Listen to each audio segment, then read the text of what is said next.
اعوذ باللہ من الشیطان الرجیم بسم اللہ الرحمن الرحیم۔ آج محض و محض خدا تعالیٰ کے فضل اور احسان کے ساتھ ہم جلسہ یوم مسلم موعود رضی اللہ عنہ کی ریکارڈنگ کر رہے ہیں، اور میری یہ درخواست ہے سب سے کہ یہ بہت ہی محنت سے یہ پروگرام تیار کیا گیا ہے۔ جو شاہ عالم مقامی کی جماعت ہے ان کے لیے تو بہت ضروری ہے کہ وہ اس پروگرام کو ضرور سنیں، کیونکہ آج کل کرونا وائرس کی وجہ سے ہم اکٹھے ہو کر جلسے کا انعقاد نہیں کر سکتے، تو اس لیے آن لائن یا اسی طرح ریکارڈنگ کر کے ہم اپنے گروپس میں ان پروگراموں کو شیئر کریں اور ان سے استفادہ حاصل کریں۔ تو میں حضرت خلیفۃ المسیح الخامس ایدہ اللہ تعالیٰ بنصر عزیز کا یہ ایک اقتباس پڑھوں گا۔ مسلم موت کی پیش گوئی کا دن ہم ایمانوں کو تازہ کرنے کے اور اس عہد کو یاد کرنے کے لیے مناتے ہیں کہ ہمارا اصل مقصد اسلام کی سچائی اور آن حضرت صلی اللہ علیہ وسلم کی صداقت کو دنیا پر قائم کرنا ہے۔ یہ کوئی آپ کی پیدائش یا وفات کا دن نہیں ہے۔ حضرت مسیح موعود علیہ الصلوۃ والسلام کی دعاؤں کو قبول کرتے ہوئے اللہ تعالیٰ نے آپ علیہ الصلوۃ والسلام کی ذریت میں ایک شخص کو پیدا کرنے کا نشان دکھلایا تھا جو خاص خصوصیات کا حامل تھا، اور جس نے اسلام کی حقانیت دنیا پر ثابت کرنی تھی، اور اس کے ذریعے نظام جماعت کے لیے کئی اور ایسے راستے متعین کر دیے گئے کہ جن پر چلتے ہوئے بعد میں آنے والے بھی ترقی کے منازل طے کرتے چلے جائیں گے۔ خطبات مسرور جلد 7 صفحہ 104۔ تو میری اس کے بعد یہ بھی درخواست ہے کہ کرونا وائرس کی وجہ سے ہم یہ جلسے، یہ پروگرامز اکٹھے ہو کر نہیں منا سکتے یا اکٹھے ہو کر اس سے استفادہ نہیں حاصل کر سکتے، تو ایک تو اس بیماری سے نجات کے لیے بھی دعا کی درخواست ہے، اور دوسرا کہ اس پروگرام سے زیادہ استفادہ حاصل کریں۔ اب میں افتتاحی دعا کرواؤں گا اور اس کے بعد پھر تلاوت کے لیے مکرم توان کلیم احمد صاحب کو میں دعوت دوں گا۔ دعا کر لیں۔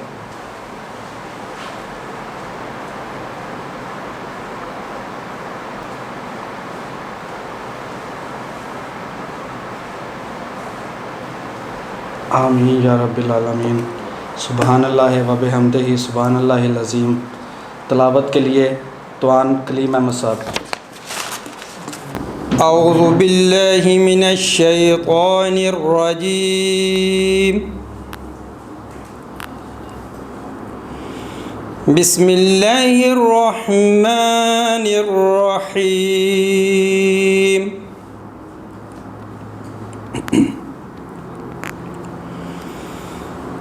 وَإِذْ قَالَ عِيسَى ابْنُ مَرْيَمَ يَا بَنِي إِسْرَائِيلَ إِنِّي رسول اللہ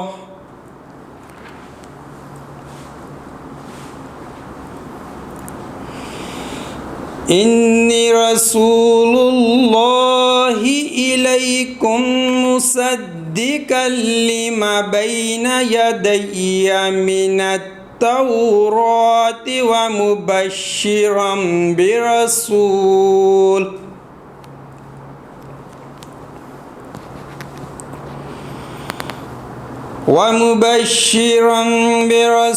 يأتي من بعد اسمه أحمد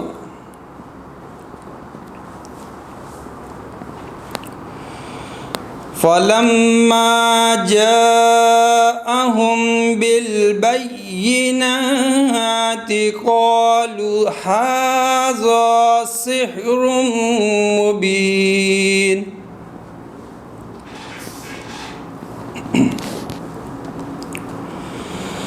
ومن أظلم ممن افترى على الله الكذب وهو يدعى إلى الإسلام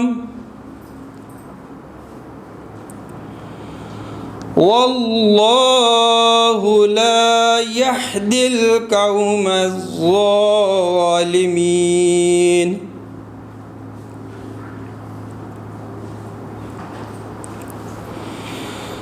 يريدون ليطفئوا نور الله بأفواههم والله متم نوره ولو كره الكافرون.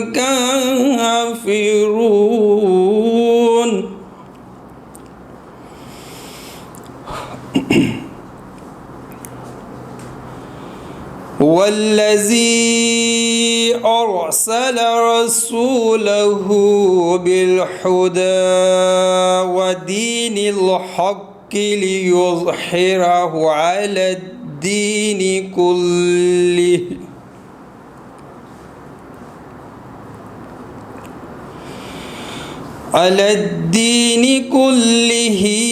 ولو كره المشركون.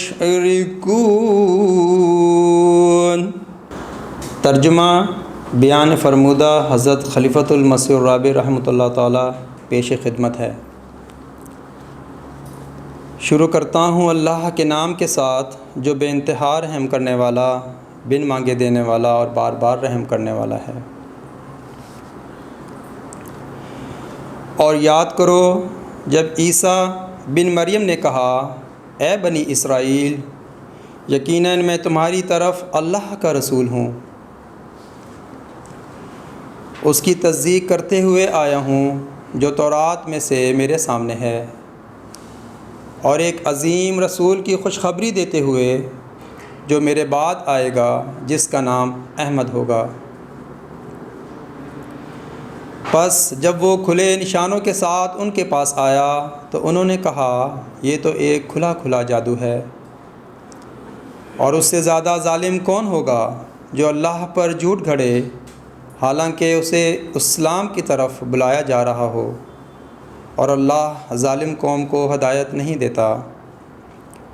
وہ چاہتے ہیں کہ وہ اپنے منہ کی پھونکوں سے اللہ کے نور کو بجھا دیں، حالانکہ اللہ ہر حال میں اپنا نور پورا کرنے والا ہے، خواہ کافر ناپسند کریں. وہی ہے جس نے اپنے رسول کو ہدایت اور دین حق کے ساتھ بھیجا تاکہ وہ اسے دین کے ہر شعبے پر کلیتاً غالب کر دے، خواہ مشرک برا منائیں. اللہم صلی اللہ علیہ. جزاکم اللہ واسن الجزا. نظم کے لیے توان عبدالغفور صاحب. اس دہر کا ہر پیر و جوان یاد کرے گا، اے فضل عمر تجھ کو جان یاد کرے گا، اے فضل عمر تجھ کو جان یاد کرے گا. پائے گا وہ خود اپنی زبان میں بھی لطافت،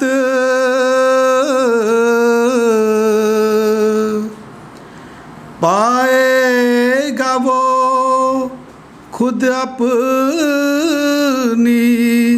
زبان میں بھی لطافت.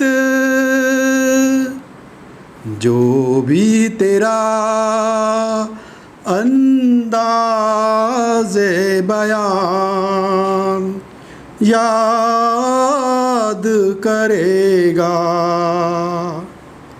اے فضل عمر تجھ کو جہاں یاد کرے گا، اے صاحب اعجاز کرم تجھ کو یہ عالم، اے صاحب اعجاز کرم تجھ کو یہ عالم، جب تک ہے لہم دل میں روان یاد کرے گا، اے فضل عمر تجھ کو جہاں یاد کرے گا، ہر اہل سخن اہل نظر اہل تفکر، ہر اہل سخن اہل نظر اہل تفکر، اس میں نظروں فکروں بیان یاد کرے گا، اے فضل عمر تجھ کو جہاں یاد کرے گا، اے کوہ وقار عظمت انسان کے پہکر، اے کوہ وقار عظمت انسان کے پہکر، عظمت کو تیری کوہ گران یاد کرے گا، اے فضل عمر تجھ کو جہاں یاد کرے گا، القصہ تیرے فیض تیرے جود و کرم کو، القصہ تیرے فیض تیرے جود و کرم کو، جو شخص جہاں وہ گا وہاں یاد کرے گا، جو شخص جہاں وہ گا وہاں یاد کرے گا،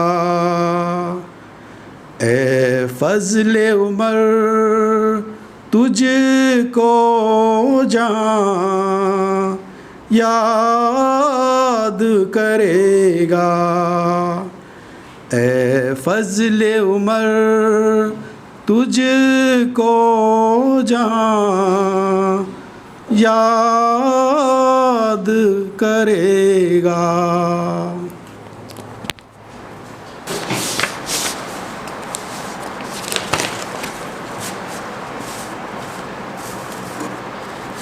نظم کے بعد اب نظم تھی اے فضل عمر تجھ کو جہاں یاد کرے گا، جزاکم اللہ واسن الجزا۔ اب تقریر کے لیے توان عبدالسلام صاحب۔ اشہد ان لا الہ الا اللہ وحدہ لا شریک لہ واشہد ان محمدا عبدہ ورسولہ اما بعد فاعوذ باللہ من الشیطان الرجیم بسم اللہ الرحمن الرحیم۔ 20 فروری کا دن جماعت احمدیہ میں ایک روشن نشان کے طور پہ، ایک عظیم الشان نشان کے طور پر جانا جاتا ہے۔ اس کو ہم یوم مسلم موعود بھی کہتے ہیں۔ حضرت مسیح موعود علیہ الصلوۃ والسلام فرماتے ہیں، بشارت دی کہ ایک بیٹا ہے تیرا جو ہوگا ایک دن محبوب میرا، بشارت کیا ہے ایک دل کی غذا دی، فسبحان الذی یحظی الاعادی۔ پس منظر آنے والے مسیح موعود کے بارے میں آن حضرت صلی اللہ علیہ وآلہ وسلم نے جو پیش گوئیاں فرمائیں، ان میں سے ایک یہ تھی کہ مسیح موعود آئے گا اور اس کی اولاد ہوگی۔ حدیث شریف میں ہے کہ آنے والا مسیح موعود شادی کرے گا اور اس کی اولاد ہوگی۔ اب سوچنے کی بات تو یہ ہے کہ اولاد تو ہر ایک کی ہوتی ہے، اس میں کیا خاص بات ہے؟ آن حضرت صلی اللہ علیہ وآلہ وسلم نے اگر پیش گوئی فرمائی تو ضرور کسی اہم بات کی طرف توجہ دلائی، اور وہ یہ ہے کہ وہ اولاد ایسی ہوگی، ایسی خصوصیات کی حامل ہوگی جو دین کے پھیلانے کا باعث بنے گی، جو توحید کے پھیلانے کا باعث بنے گی، جو آن حضرت صلی اللہ علیہ وآلہ وسلم کے مقام کو دنیا پر ظاہر کرنے والی بنے گی، اور جس کو خدا تعالیٰ اپنے دین کی اشاعت کے لیے کھڑا کرتا ہے، اس کی تائید میں نشانات کے ڈھیر لگا دیتا ہے۔ اور حضرت مسیح موعود علیہ السلام کے ساتھ بھی اللہ تعالیٰ کا ایسا ہی سلوک تھا، اور حضرت مسیح موعود نے ہی لوگوں کو بتایا کہ اسلام کا خدا ہی سچا خدا ہے۔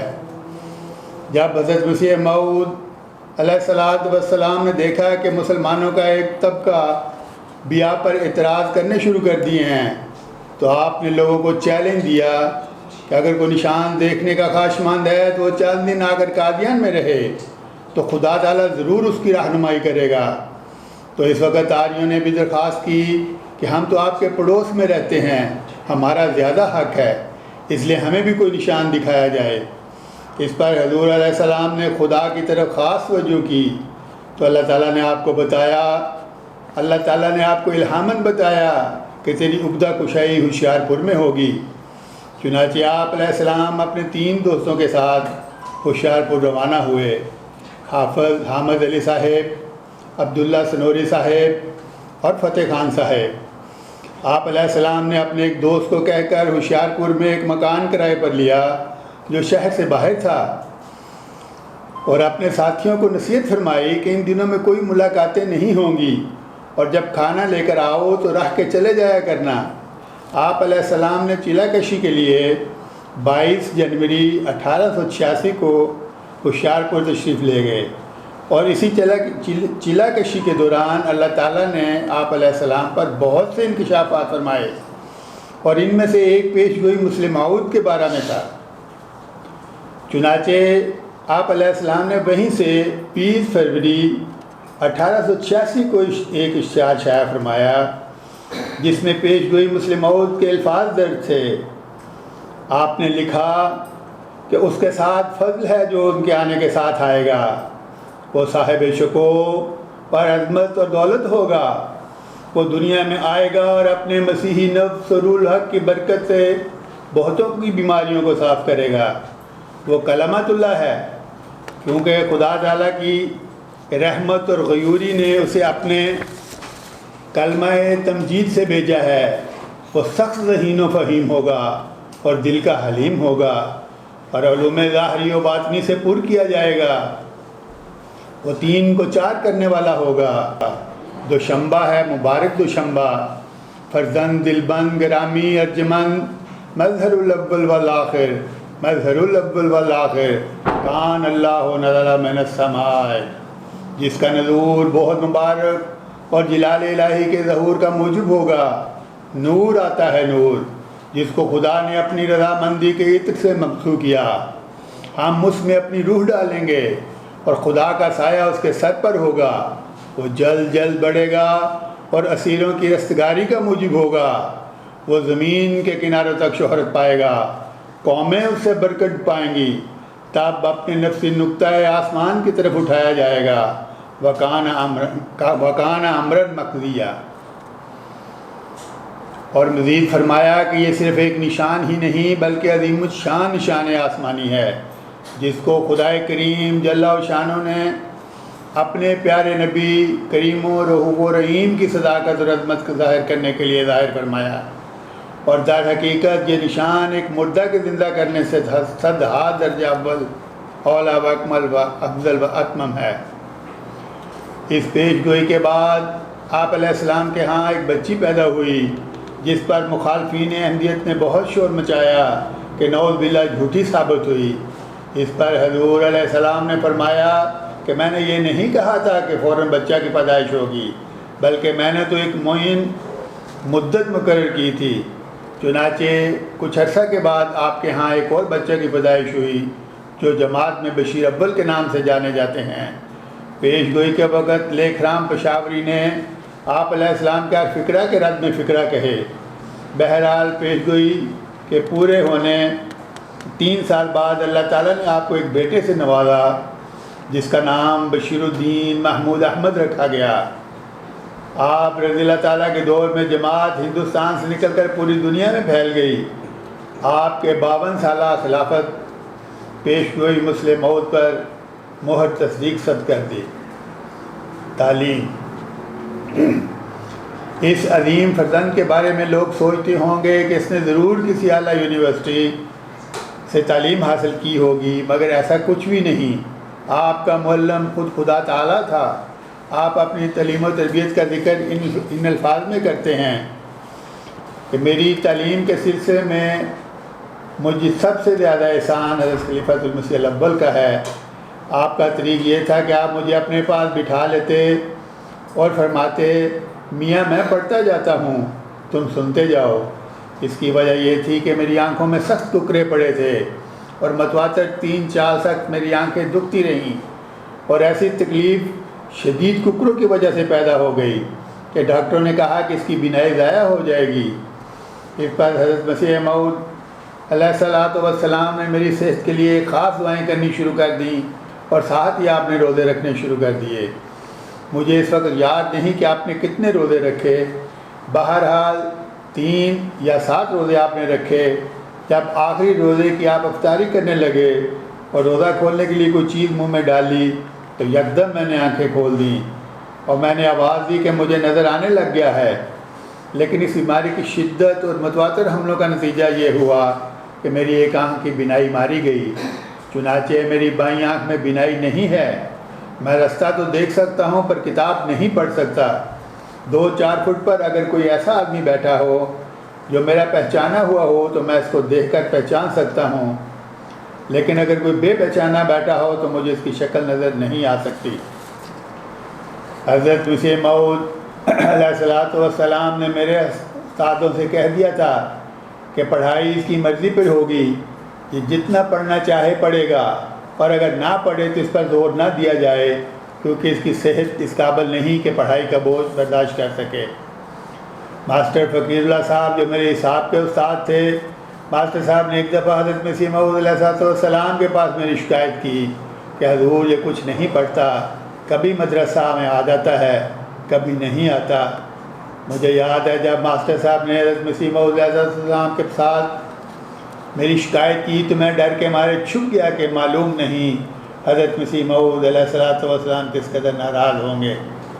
لیکن حضرت مسیح موعود علیہ السلام نے جب یہ بات سنی تو فرمایا، آپ کی بڑی مہربانی جو آپ بچے کا خیال رکھتے ہیں، مجھے آپ کی بات سن کر خوشی ہوئی ہے کہ یہ کبھی کبھی مدرسہ چلا جاتا ہے، ورنہ میرے نزدیک تو اس کی صحت اس قابل نہیں کہ پڑھائی کر سکے۔ پھر ہنس کر فرمانے لگے، ہم نے اس سے کون سی آٹے دال کی دکان کھلوانی ہے، کیسے حساب سکھایا جائے. حساب اسے آئے یا نہ آئے کوئی بات نہیں، آخر رسول کریم صلی اللہ علیہ وآلہ وسلم اور آپ کے صحابہ نے کون سا حساب سیکھا تھا. غیر اسلام میں میری تربیت تعلیم ہوئی اور میں در حقیقت مجبور تھا، کیونکہ بچپن میں علاوہ آنکھوں کے تکلیف کے مجھے جگر کی خرابی بھی مرض بھی لاحق تھا، اور 6 مہینے مونگ کی دال کا پانی یا ساگ کا پانی دیا جاتا تھا. پھر اس کے ساتھ تیلی بھی بڑھ گئی، غرض آنکھوں میں ککرے، جگر کی خرابی، تیلی کا پھول جانا کی شکایت تھی. پھر اس کے ساتھ بخار کا شروع ہو جانا جو 6 مہینے تک نہ اترتا تھا.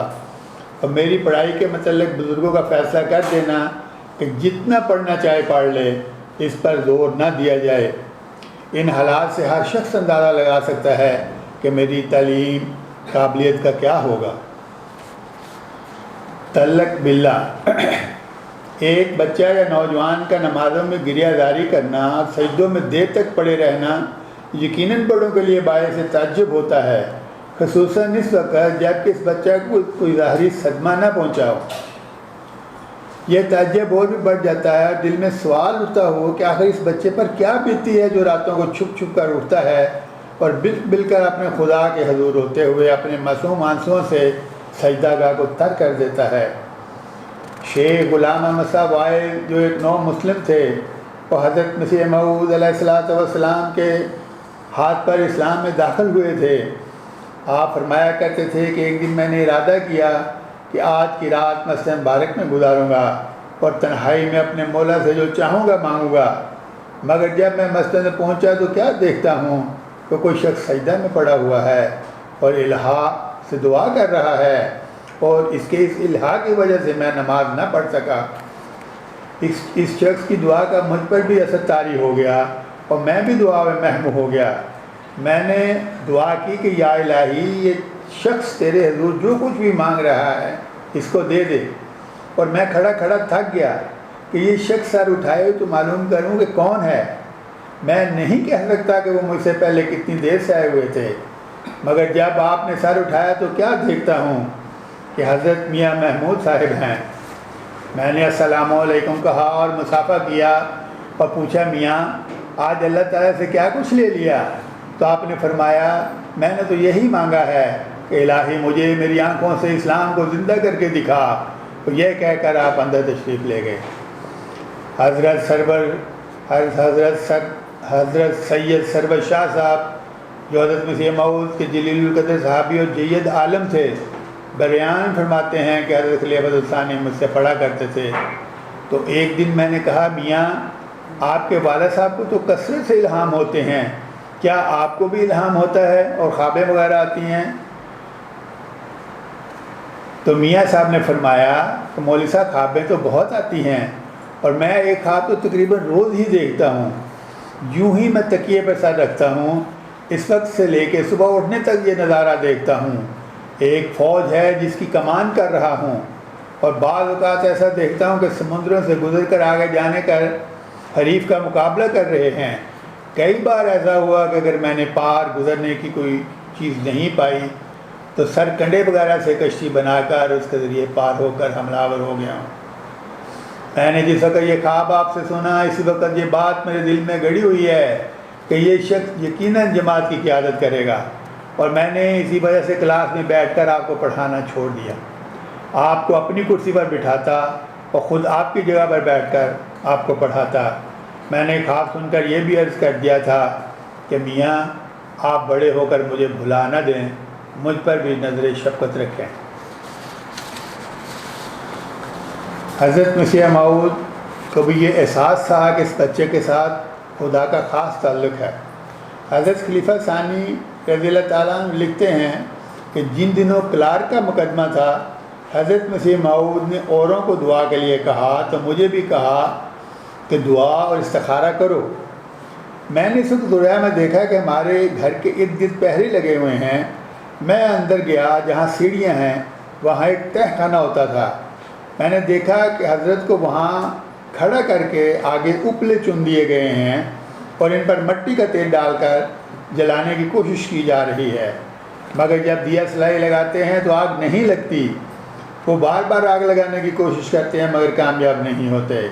میں اس وقت بہت گھبرایا، لیکن جب میں نے اس دروازے کی چوکھٹ کی طرف دیکھا تو وہاں لکھا تھا جو خدا کے بندے ہوتے ہیں ان کو کوئی آگ نہیں جلا سکتی۔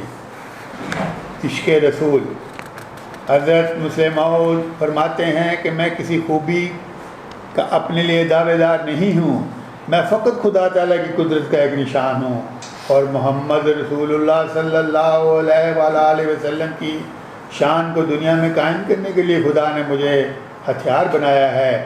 اس لیے زیادہ نہ مجھے کوئی دعویٰ ہے نہ مجھے کسی دعویٰ میں خوشی ہے، میری ساری خوشی اسی میں ہے کہ میری خاک محمد رسول اللہ صلی اللہ علیہ وسلم کی کھیتی میں کھاد کے طور پر کام آ جائے، اور اللہ تعالیٰ مجھ پر راضی ہو جائے اور میرا خاتمہ رسول کریم کے دین کی کوشش پر ہو۔ آپ نے خود اپنے آپ کو بھی مسلم موعود قرار دیا۔ آپ فرماتے ہیں کہ میں نے کہا جب تک خدا آپ مجھے اطلاع نہ دے میں اس پیش گوئی کا مصداق نہیں۔ اس وقت تک میرے اپنے آپ کو اس پیش گوئی کا مصداق قرار دینا دعویٰ کرنا درست نہیں ہو سکتا۔ یہی حالت ایک لمبے عرصے تک رہی، یہاں تک کہ سال 1944 میں کہ شروع میں 5 اور 6 جنوری کی رات، درمیانی رات کو اللہ تعالیٰ نے اپنے الہام کے ذریعے بتایا کہ میں ہی وہ مسلم موعود ہوں جس کا حضرت مسیح موعود کی پیشگوئی میں ذکر کیا گیا تھا، اور میرے ذریعے ہی دور دراز ملکوں میں خدا واحد کی آواز پہنچے گی، میرے ذریعے شرک کو مٹایا جائے گا، اور میرے ذریعے محمد صلی اللہ علیہ وسلم اور حضرت مسیح موعود کے نام دنیا کے کناروں تک پہنچے گا۔ خصوصاً مغربی ممالک جہاں توحید کا نام مٹ چکا ہے وہاں میرے ذریعے اللہ تعالیٰ کی توحید بلند کرے گا، اور شرک اور کفر کو ہمیشہ کے لیے مٹا دیا جائے گا۔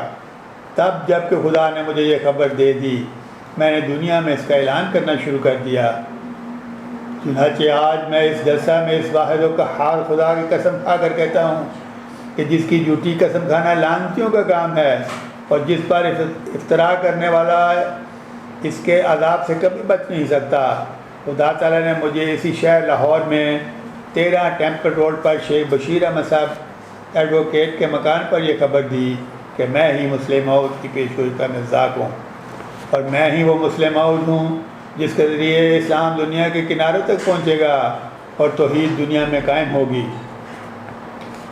ایسی تعلیم و تربیت کے باوجود آپ نے چیلنج دیا کہ دنیا کا کوئی فلاسفر، دنیا کا کوئی پروفیسر، دنیا کا کوئی ایم اے، خواہ وہ ولایت کا پاس شدہ ہی کیوں نہ ہو، اور خواہ وہ کسی علم کا جاننے والا ہو، خواہ وہ فلسفہ کا ماہر ہو، خواہ وہ منطق کا ماہر ہو، خواہ وہ علم النفس کا ماہر ہو، خواہ وہ سائنس کا ماہر ہو، خواہ وہ دنیا کے کسی علم کا ماہر ہو، میرے سامنے اگر قرآن اور دین حق پر کوئی اعتراض کرے تو نہ صرف میں اس کے اعتراض کا جواب دے سکتا ہوں بلکہ خدا کے فضل سے اس کا ناطقہ بند کر سکتا ہوں۔ دنیا کا کوئی علم نہیں اس کے متعلق خدا تعالیٰ نے مجھ کو معلومات نہ بخشی ہوں، اور اس قدر صحیح علم جو اپنی زندگی درست رکھنے یا قوم کی رہنمائی کرنے کے لیے ضروری ہو مجھ کو نہ دیا گیا ہو۔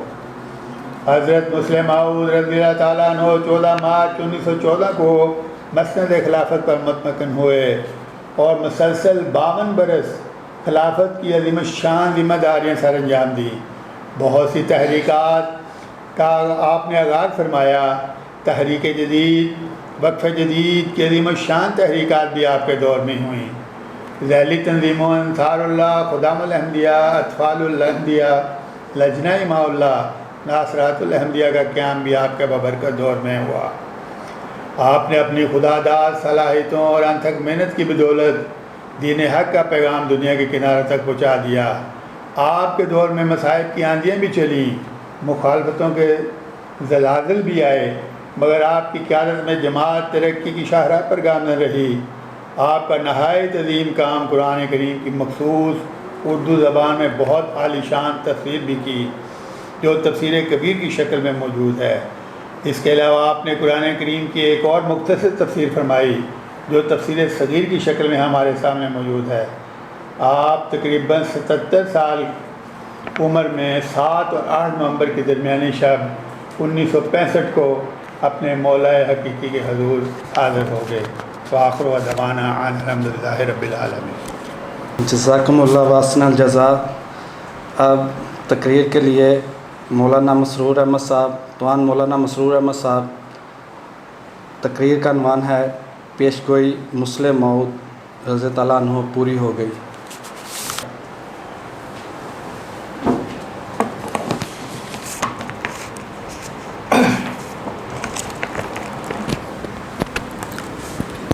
السلام علیکم ورحمۃ اللہ وبرکاتہ. اشہد ان لا الہ الا اللہ وحدہ لا شریک لہ واشہد ان محمدا عبدہ ورسولہ. اما بعد فاعوذ باللہ من الشیطان الرجیم. بسم اللہ الرحمن الرحیم. الحمد للہ رب العالمین الرحمن الرحیم مالک یوم الدین. ایاک نعبد و ایاک نستعین اہدنا الصراط المستقیم صراط الذین انعمت علیہم غیر المغضوب علیہم ولا الضالین. آمین. اللہم صلی علی محمد وعلی آل محمد کما صلیت علی ابراہیم وعلی آل ابراہیم انک حمید مجید. رب اشرح لی صدری ویسر لی امری واحلل عقدۃ من لسانی یفقہوا قولی. Sidang hadirin hadirat Jalsa Yaumul Muslim Maud radhiyallahu anhu. Sekali lagi Assalamualaikum warahmatullahi wabarakatuh. Dengan kurnia dan syukur kehadrat Allah Subhanahu wa taala kerana pada malam ini kita masih berkesempatan untuk mengadakan Jalsa Yaumul Muslim Maud, iaitu di mana jemaat kita meraihkannya pada setiap 20 Februari di mana-mana di seluruh dunia ini. Jadi kami juga di sini dengan usaha yang keras ingin menjayakan Jalsa Yaumul Muslim Maud sama seperti rakan-rakan kita yang lain. Tajuk yang akan saya sampaikan pada malam ini ialah kesempurnaan nubuatan Muslim Maud radhiyallahu anhu. Jadi nubuatan ini yang Allah Ta'ala telah berikan kepada Hazrat Masih Maud alaihissalam bukan nubuatan yang biasa, bukan kabar suka yang biasa yang orang boleh beritahukan sebagaimana wawancara kaji cuaca. Dia mengatakan besok akan hujan, lusa akan hujan, atau akan panas, hujan lebat atau ombak akan sekian. Bukan seperti itu. Ataupun orang memberi gambaran bahawa saham hari ini naik, kemungkinan saham besok akan turun. Bukan nubuatan seperti itu, bukan kabar seperti itu. Tetapi yang sedang kita bicarakan di sini sempena Jalsa Yaumul Muslim Maud, iaitu satu nubuatan yang sangat agung, yang bukan saja 5 tahun atau 10 tahun, tapi ini berkenaan satu kehidupan yang akan memberikan pengorbanan, perkhidmatan untuk kemenangan Islam yang akan datang. Ini yang kita akan bicarakan. Jadi sebelum itu, saya ingin sampaikan bagaimana nubuatan ini boleh diterima oleh Hazrat Masih Maud alaihissalam. Sewaktu Hazrat Masih Maud alaihissalam mendakwakan dirinya sebagai Imam Mahdi yang dijanjikan pada tahun 1885, beliau benar-benar yakin dengan nusrat ilahi, pertolongan dan tangan Allah Subhanahu wa taala ada bersamanya. Dan beliau sangat mencintai Islam. Lalu beliau mendapat keyakinan bahawa sesiapa saja yang ingin melihat kebenaran Islam dan menginginkan tanda-tanda, sila datang ke Kadian. dan sesuai dengan tanda-tanda akan diperlihatkan oleh Allah Subhanahu Taala kepada mereka yang ingin mencari kebenaran. Dan beliau memberi keyakinan, datanglah ke Qadian, buat 2 hari 3 hari tinggal, maka pada mereka yang ingin mencari kebenaran akan diperlihatkan tanda.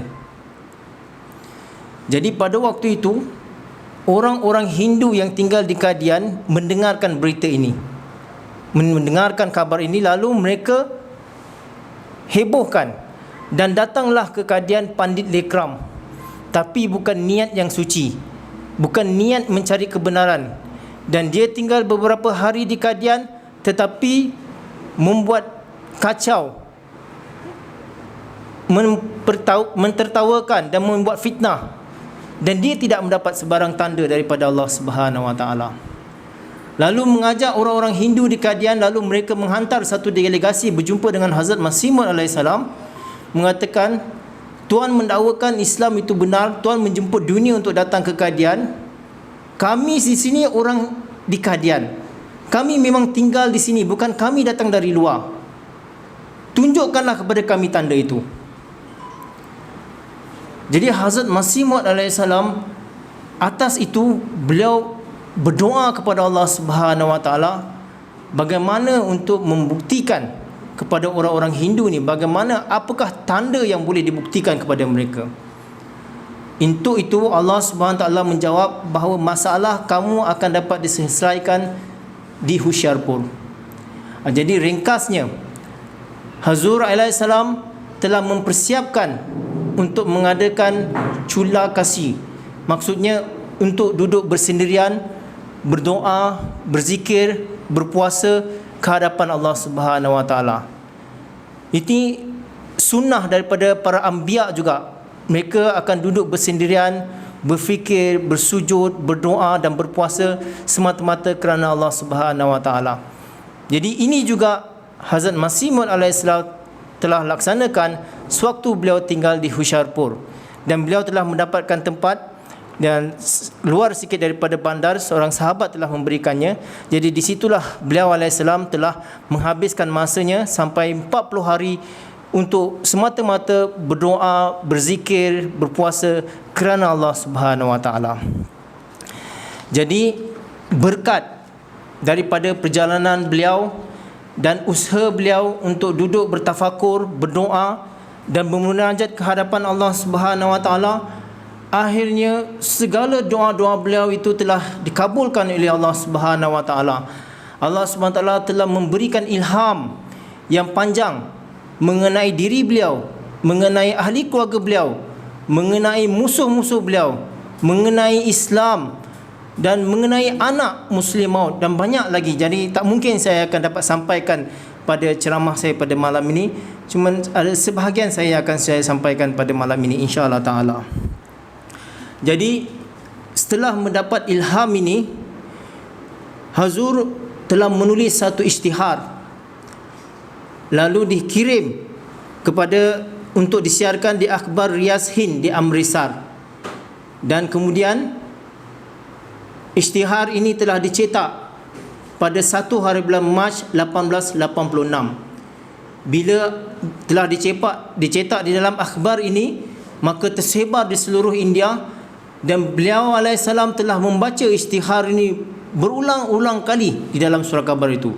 Banyak kali beliau renungkan bagaimana nubuatan yang luar biasa ini yang telah memberikan kabar gaib tentang kemenangan Islam, bahawa nubuatan-nubuatan yang penuh dengan janji Allah Subhanahu Wa Taala akan mengkurniakan anak perbekalan untuk kemenangan Islam yang akan datang. Jadi sebagaimana yang saya telah sampaikan tadi, bahawa nubuatan yang sampaikan itu sangat panjang. Jadi pada kesempatan malam ini, iaitu tentang jalsa Yaumul Muslim Maud, jadi saya akan sampaikan tentang Muslim Maud sahaja. Jadi ada beberapa perkara yang telah disampaikan tentang Muslim Maud, bahawa beliau akan dikurniakan seorang anak lelaki, seorang anak yang zaki, yang bijak, yang akan masyhur, yang akan cepat membesar. Namanya Emmanuel, namanya Bashir juga. Dia akan mendapat kedaulatan, mendapat keanggungan, dan akan membebaskan orang-orang di penjara dan banyak lagi, dan tak mungkin saya akan dapat sampaikan di sini, tapi saya ingin sampaikan beberapa saja dan kita lihat bagaimana nubuatan itu telah sempurna dengan begitu hebat sekali. Pertama, dikatakan beliau akan dikurniakan seorang anak lelaki. Kalau kita lihat berapa banyak orang yang berdoa, berpuluh-puluh tahun dia berdoa untuk seorang anak lelaki misalnya, tapi kadang-kadang mereka tidak mendapatkan anak lelaki tapi mendapatkan anak perempuan. Dan kadang-kadang orang berdoa untuk anak lelaki tetapi tidak dapat anak lelaki langsung. Lihat bagaimana ini janji Allah SWT. Allah Ta'ala kata dia akan mendapat anak lelaki, beliau alaihissalam akan mendapat anak lelaki, dan benar-benar beliau telah mendapatkan anak lelaki. Pada awalnya beliau dapat anak perempuan. Jadi orang cuba memperolokkan bahawa nubuatan itu tidak sempurna kerana beliau telah mendapat anak perempuan. Tetapi beliau katakan bukanlah nubuatan ini terjadi terus menerus. Dia telah beritahukan, Allah Ta'ala telah memberitahukan dia akan mengambil masa tempoh 9 tahun. Jadi sesuai dengan janji Allah Subhanahu Wa Ta'ala, sebagaimana kata dalam tempoh 9 tahun, tidak mungkin akan lebih daripada 9 tahun. Dan dengan kurnia Allah Subhanahu Wa Ta'ala, 3 tahun selepas itu, selepas isytihar itu, iaitu pada 12 Januari 1889, beliau telah mendapat seorang anak lelaki, lalu diberikan nama Mirza Bashiruddin Mahmud Ahmad. Lihat. Kemudian kita lihat bagaimana dia akan cepat membesar dan akan menjadi seorang yang sangat bijak. Hazrat Masih Maud alaihissalam ketika beliau sakit, dan Mirza Bashiruddin Mahmud Ahmad radhiyallahu anhu ketika itu berumur 19 tahun. Beliau mendampingi ayahandanya dan berkata, "Wahai ayahanda, sekiranya semua orang meninggalkan Tuan, saya akan berdiri tetap teguh di sini untuk meneruskan perjuangan Tuan. Walaupun seorang pun tak ada, walaupun saya tinggal seorang saja, tapi saya akan tetap menjalankan tanggungjawab ini." Maknanya sebab itu beliau diberikan juga Ruhul Masih. Beliau telah mendapat Ruhul Masih untuk meneruskan pekerjaan Imam Mahdi alaihissalam. Dan dikatakan juga ada satu riwayat mengatakan pada satu waktu ada di kalangan orang-orang jemaat yang lemah cuma memperlekehkan Hazrat Mirza Bashiruddin Mahmud Ahmad ketika itu masih muda. Ketika mereka bersembang antara mereka, kebetulan Hazrat Mirza Bashiruddin Mahmud Ahmad radhiyallahu anhu ada berkedekatan. Jadi dia mengatakan, oh dekat sini ada budak-budak, jadi tak perlu kita cakap lebih-lebih. Jadi Hazrat Muslim Maud pada waktu itu mendengar perbualan mereka ini. Lalu dia tertanya-tanya, siapa budak-budak yang mereka maksudkan itu? Sebab apa? Dalam diri beliau sendiri tidak merasakan bahawa dirinya seperti budak-budak. Walaupun beliau masih muda, tapi beliau mempunyai fikiran, semangat seperti orang dewasa. Dan diriwayatkan lagi orang yang mengatakan Muslim Maud sebagai budak-budak, akhirnya orang itu yang perangainya jadi budak-budak, sampai ketua perangainya seperti budak-budak. Jadi di sini bukannya bermaksud dia cepat membesar, umur dia 10 tahun dia akan 20 tahun, bukan seperti itu. Maksudnya dia akan cepat belajar, dia akan cepat meresap ilmu-ilmu. Dan kalau kita lihat bagaimana beliau memang tidak dapat didikan yang begitu baik di awalnya, kerana di Kadian pada waktu itu tidak ada universiti atau tidak ada kolej di situ. Beliau membesar di suasana kampung yang kecil. Tetapi apabila beliau diangkat menjadi khalifah ketika berumur 25 tahun, bagaimana beliau sangat bijak dalam menguruskan jemaat. Beliau sangat tekun dan sabar dan bekerja keras untuk membina jemaat ini kembali, untuk memperkukuhkan dan memperkuatkan jemaat. Kita tahu dalam sejarah, ketika umur 25 tahun ketika beliau diangkat menjadi khalifah, ada berlaku kekecohan dan perpecahan di kalangan jemaat. satu kelompok yang dipimpin oleh Maulana Muhammad Ali dan Maulana Khawaluddin, dan mereka membuat satu kelompok untuk menentang khalifah pada waktu itu. Dan mereka lari, dikatakan lari meninggalkan Qadian, pergi ke Lahore dengan membawa harta benda jemaat. Tidak ada sedikit pun yang ditinggalkan. Dikatakan gerbang di pintu masuk ke Masjid Mubarak itu macam dah tak ada orang. Tetapi berkat Muslim Maud yang dijanjikan ini, beliau dengan sabar membangun, membina jemaat ini kembali dan memberikan ketenangan kepada anggota jemaat. Dan dengan pimpinan dan semangat yang beliau bawakan, semangat Ruhul Masih, jemaat telah berdiri dengan teguh, dengan berani, dengan bangga sekali dengan kurnia Allah Subhanahu Wa Taala. Ini yang dikatakan dia sangat cepat membesar dan sangat zaki. Kemudian beliau menjadi khalifah, mendapat penghormatan daripada seluruh anggota jemaat. Semua skim, semua rancangan yang beliau lancarkan itu semua dianggap berkat. Semua yang perlu dilaksanakan, dan anggota jemaat rela, sanggup berkorban, gembira melaksanakan semua skim yang dilancarkan oleh Hazrat Muslim Maud radhiyallahu anhu. Di sini saya ingin sampaikan satu contoh lagi. Satu suasana yang sangat menakutkan, yang sangat mengerikan telah terjadi zaman Hazrat Muslim Maud radhiyallahu anhu. Pada tahun 1930-an, pada waktu itu orang-orang Hindu dengan berani mengatakan bahawa mereka ingin melancarkan gerakan untuk menghindukan orang-orang Islam di Hindustan. Dan mereka ada ura-ura ingin mengadakan jalsa di Qadian pula. Dan mendengarkan ini, Hazur radhiyallahu ta'ala anhu sangat bimbang, kerana tidak ada sebab orang-orang Hindu ingin mengadakan jalsa di Qadian. Dan mereka membawa propaganda, mereka akan berusaha untuk meruntuhkan Menaratul Masih. Dan nanti apabila berjaya mereka runtuhkan Menaratul Masih, batu-batunya akan dibuang di Sungai Bias. Mereka mempunyai niat yang jahat, ingin membuat fasad di Qadian. Jadi Hazur mengarahkan Umur Amah untuk menyiasat perkara ini dan memanggil para kudam juga untuk berusaha menyelesaikan masalah ini. Cari penyelesaian bagaimana kita boleh menghalang orang-orang Hindu daripada mengadakan jalsa di Qadian. Jadi Umur Amah dengan kudam telah berjumpa dengan government pada waktu itu, government British yang dipimpin oleh British, dan dikatakan bahawa maklumat ini bocor. Dikatakan lalu government pada waktu itu yang dipimpin oleh General Emerson, dia mengatakan daripada pihak polis kita tidak akan memberi perlindungan. Jadi jemaat harus mencari perlindungan mereka sendiri. Jadi Hazur radhiyallahu ta'ala anhu telah berusaha untuk mengumpulkan para kudam untuk mempertahankan Qadian daripada dimasuki oleh orang-orang Hindu ini tadi.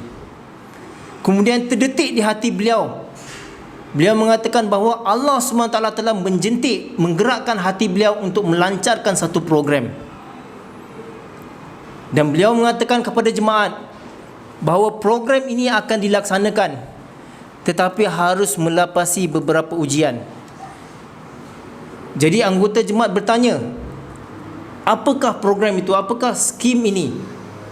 Dan Hazur kata, sabar, saya akan bagi tahu kemudian bahawa skim ini perlu melepasi ujian baru kita akan laksanakan.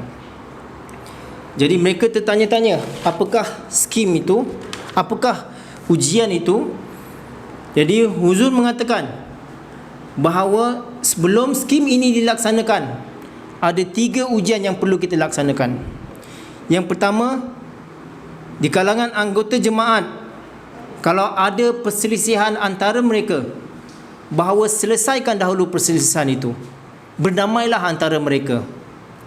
Kedua, sesiapa yang masih berbaki candanya, yang belum selesai dalam membayar canda, selesaikan canda-canda mereka. Yang ketiga, anak-anak yang mahu wakaf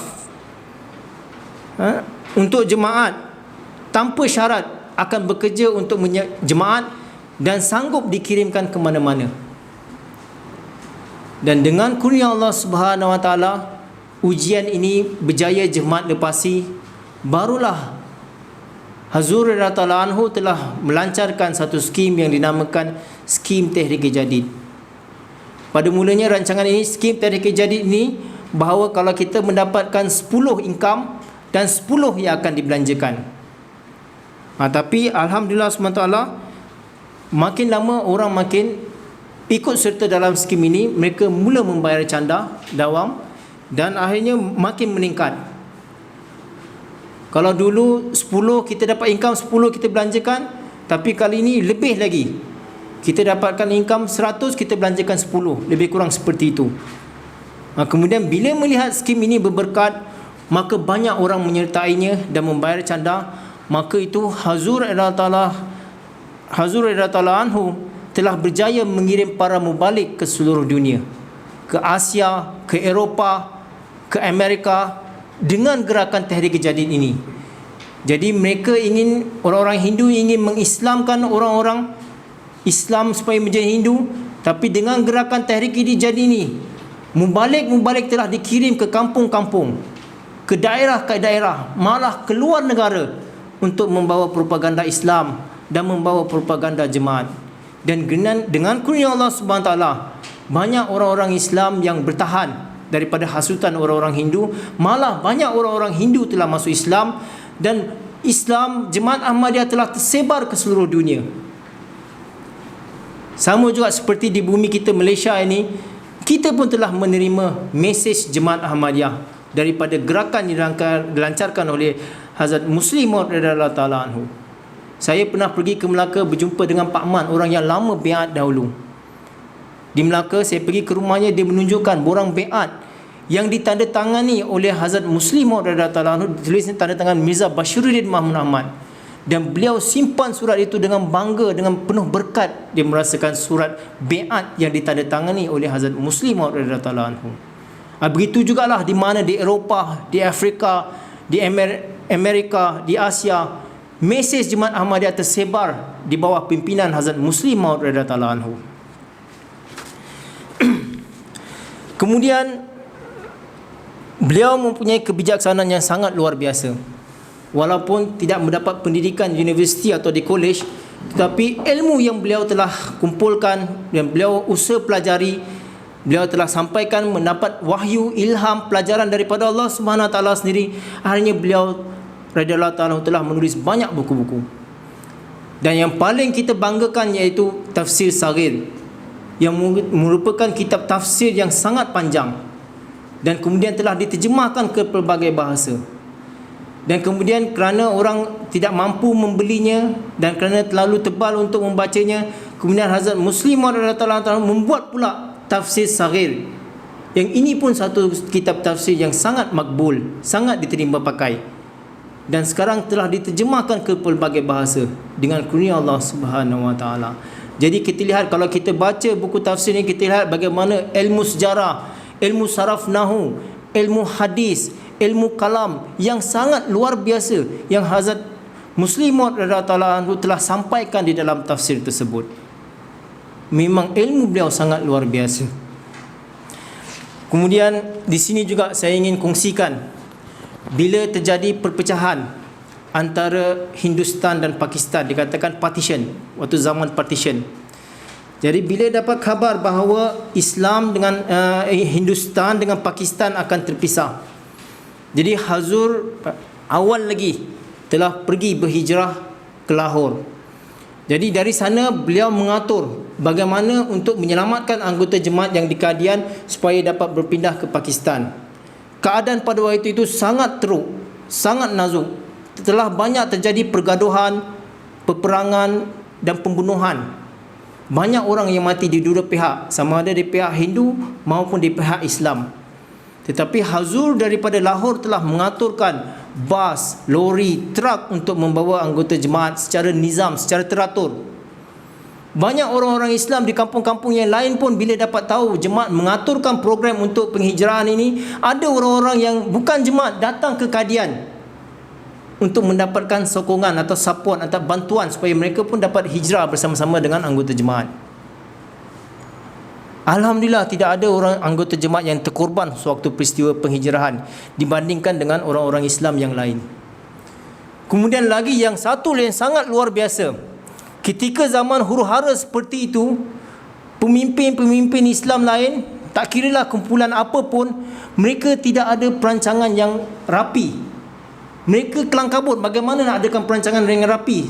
Keluarga sendiri pun mereka tak dapat nak selamatkan. Tetapi Hazur yang lebih maju pemikirannya. Pada waktu itu British telah menjual beberapa pesawat, kapal terbang. Jadi dikatakan jemaat telah membeli sebuah kapal terbang yang biasa punya, yang boleh muat 2 penumpang saja.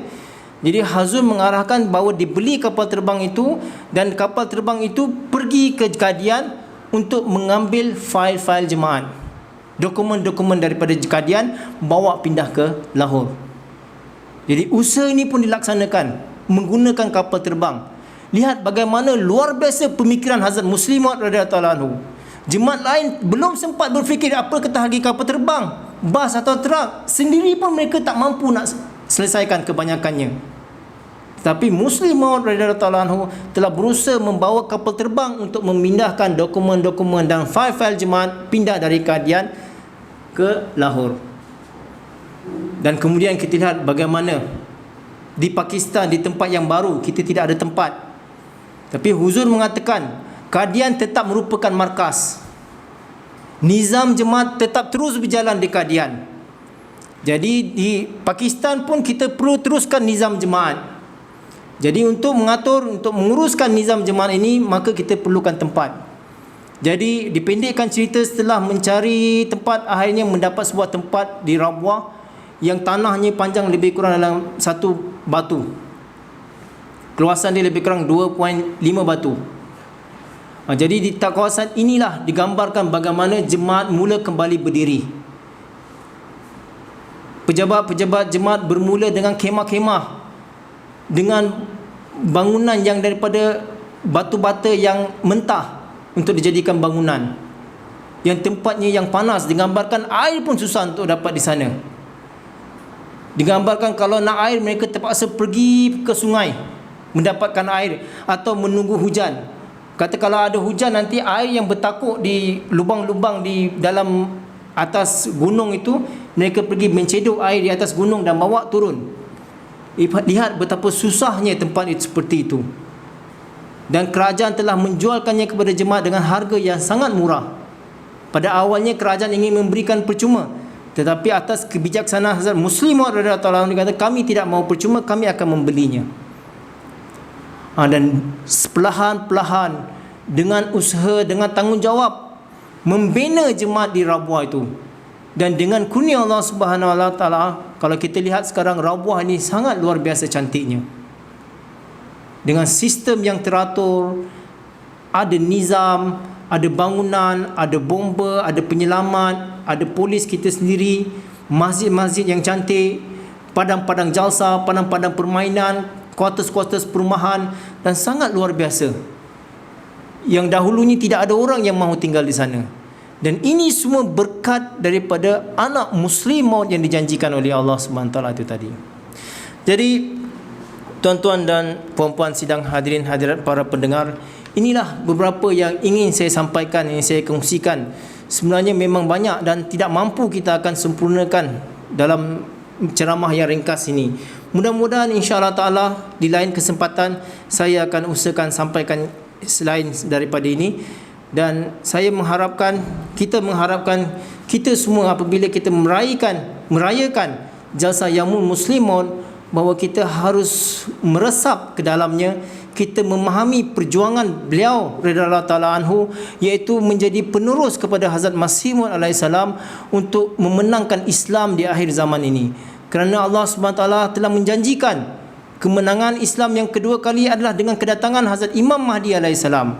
Imam Mahdi alaihi salam mempunyai umur yang terhad daripada Allah Subhanahu wa taala. Tapi untuk meneruskannya, Allah Taala telah mengurniakan seorang anak yang zaki, anak yang bijak, anak yang sangat luar biasa. Kemudian beliau berada di pupuk pimpinan khalifah selama 52 tahun. Satu jangka masa yang sangat luar biasa. Dan dalam tempoh itu banyak skim yang beliau telah lancarkan, banyak perjuangan-perjuangan yang beliau telah perjuangkan, dan banyak orang telah menerima Jemaat Ahmadiyah ini, dan nama beliau terkenal seluruh dunia bahawa beliau adalah khalifah yang sangat lantang dan berani dan bijak dalam mempertengahkan kecantikan Islam dan kemuliaan dan keelokan Islam di seluruh dunia.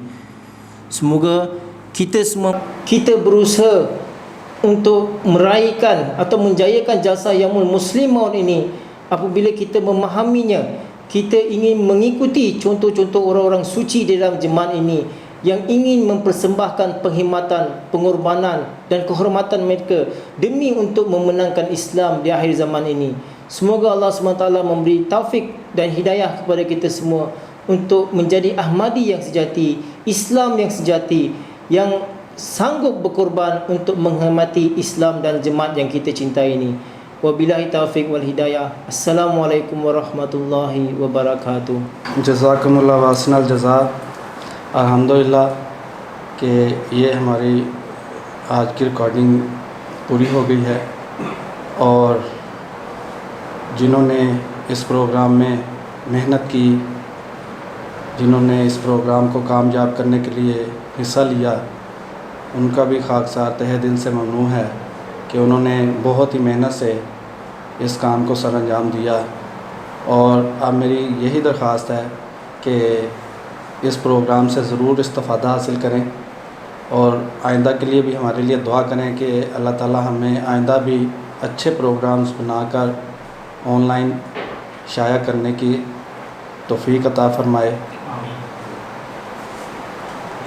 सबका बहुत बहुत मैं जज़ाकल्लाह कहना चाहता हूँ कि अल्लाह ताला हम सब की मुश्किलात भी आसान फरमाए, और हम सब को इस प्रोग्राम से या आइंदा आने वाले प्रोग्राम से या नेशनल की तरफ से जो प्रोग्राम्स हैं उनसे भी इस्तिफ़ादा हासिल करने की तौफ़ीक अता फ़रमाए। और हज़ूर अहदा अल्लाह ताला बिन नसर अज़ीज़ को भी अपनी दुआओं में ज़रूर याद रखें।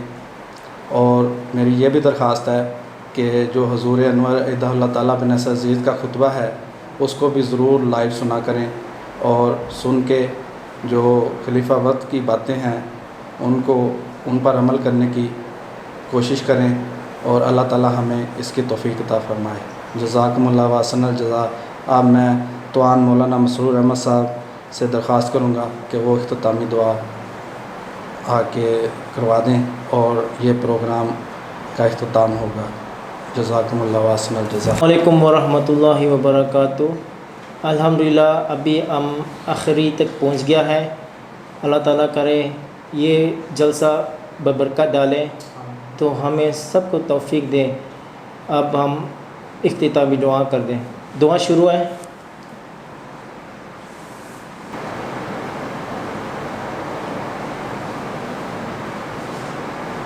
आमीन या रब्बल आलमीन। जज़ाकल्लाह। तेरे ओ साफ करीमाना है फज़ले उमर तेरे, ओ साफ करीमाना